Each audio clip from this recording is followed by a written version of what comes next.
Hi, everyone. Well, this is it. This is your last assignment for gifted reading until you move on to sixth grade honors.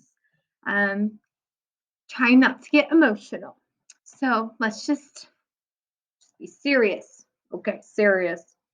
This is an argumentative graphic organizer, and usually it's just boring white, but I thought let's snazz it up a little bit. So you're watching this video right now. Here is an example, which is important for you to look at, even though you probably think, oh, I can just fill this puppy in. Actually, there's a couple things in here that we humans typically struggle with. So I want to make sure that you are clear on those two things. Actually, there's two of them. So we'll just go step by step. First, make sure that your claim is up here at the top. You need to not use those pronouns, you, I think, nothing like that, right? Remember to keep it professional. You can either put your reasons first and then explain you can put your reasons first and then explain your evidence, or have your evidence and then explain your reasonings. It's however your brain works. My brain, I have to come up with 3 reasons why I have this claim, and then I find evidence to support that. But that's just how my brain works.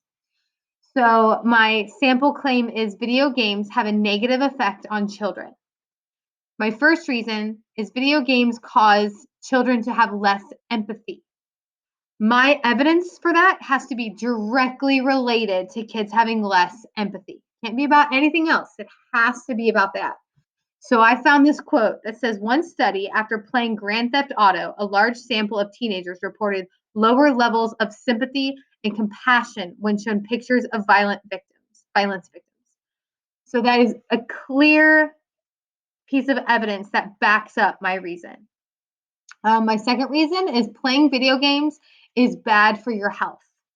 So I had to find an exact quote to help back me up. So I found this study and a pediatrics, it was a digitized magazine that said excessive television or computer game playing led to increased levels of muscle stiffness, especially in the shoulders.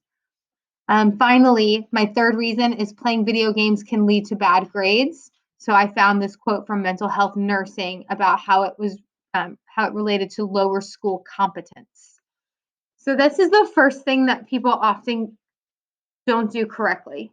They will have evidence and they will have reasons, but their evidence and reasonings do not exactly match. And that's what you need to make sure that you can prove that you know how to do that. All right, so let's look at the counterclaim and rebuttal. This is actually a very shortened version of it. So the counterclaim is what somebody else might say, the other side of it. I tend to rely on some may say, but that's just the way that I like to do it. So some may say that parents can monitor screen time and set limits to help their child balance playing games and doing schoolwork. So I needed to come up with what the other side of the argument is, what somebody else might try to argue with me about. They're gonna be like, no, you're wrong because blah, blah, blah, blah. So then you have to refute them. When you refute them, that's your rebuttal. I put this can be very difficult, however, as parents are also working and taking care of family matters. They don't always have time to monitor. Your rebuttal and your counterclaim need to be clearly linked. That's the second thing that is most often missed. Someone will say what other people might think, but then when they go to refute them, they don't actually refute that same point. You need to make sure that you do that. You need to make sure that your counterclaim and your rebuttal are actually matched up. That's pretty much it. You're probably going to go off of the box here for your evidence. If you need to, you can make your box longer. It can go off the page. So just know that. I had to make mine size 11 to fit, which is actually shocking. I can't believe that those fit there. So you might need to make yours longer just as a heads up. Okay. If you want to come to Tuesday's work together group at 2 o'clock, we can work on this together, hopefully. All right. I'll talk to you later. Bye.